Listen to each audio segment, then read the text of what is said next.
Elle est devenue une cité interdite des non-dits, hors des dits, lieux maudits, où les on-dits dites s'effritent dans les écrits de certaines presses écrites, ancrées, enracinées, endoctrinées dans la perfidie.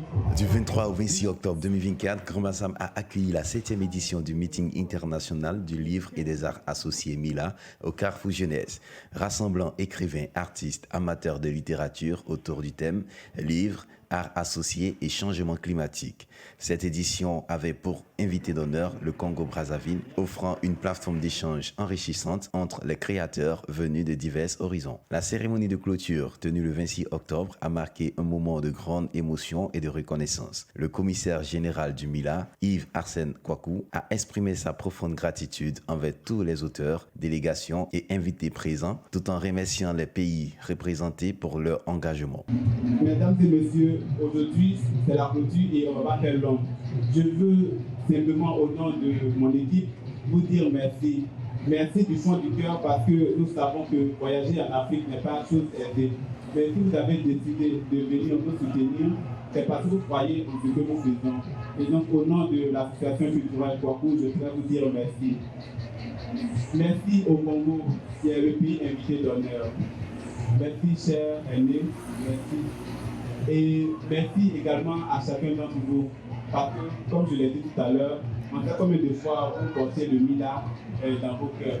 Le chef de la délégation congolaise, quant à lui, a salué la richesse des échanges durant cette journée, soulignant l'impact de ces rencontres sur la promotion de la culture et des arts en Afrique. Durant ces jours que nous avons passés ensemble, ça a été des moments très riches, enrichissants, fructueux. Et d'ailleurs, on dit que le plus long voyage commence toujours par un premier pas. Et au-delà de la diplomatie, je pourrais dire politique entre griffes, que le Congo, la ville du Congo et la Côte d'Ivoire entretiennent depuis les indépendances, nous pouvons être fiers aujourd'hui de construire un pont de la diplomatie culturelle et littéraire. Les hommes politiques ont leur agenda, mais nous, notre agenda, c'est de promouvoir la littérature. Et je suis convaincu d'une chose, qu'en rentrant au Congo, moi et mon collègue, nous allons continuer à parler du MILA. La cérémonie de clôture a également été marquée par une remise de prix visant à célébrer le talent et la contribution des participants. Un certificat de participation a été remis à chaque participant en guise de reconnaissance de leur implication dans cet événement littéraire.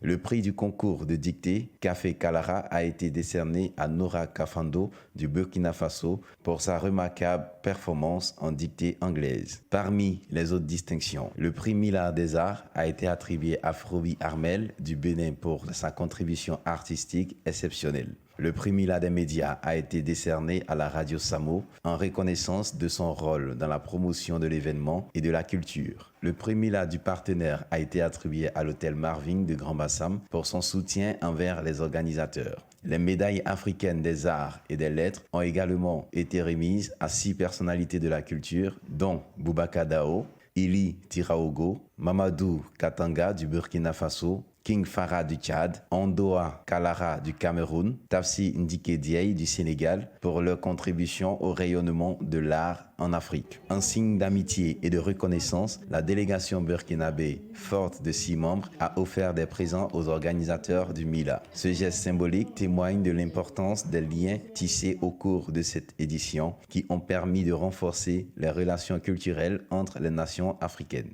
La Guinée-Conakry a été annoncée comme pays invité d'honneur pour l'édition 2025, ouvrant de nouvelles perspectives pour des échanges culturels enrichissants. La cérémonie s'est achevée dans une ambiance festive, animée par une musique rythmée qui a clôturé en beauté cet événement dédié à la culture et à la littérature.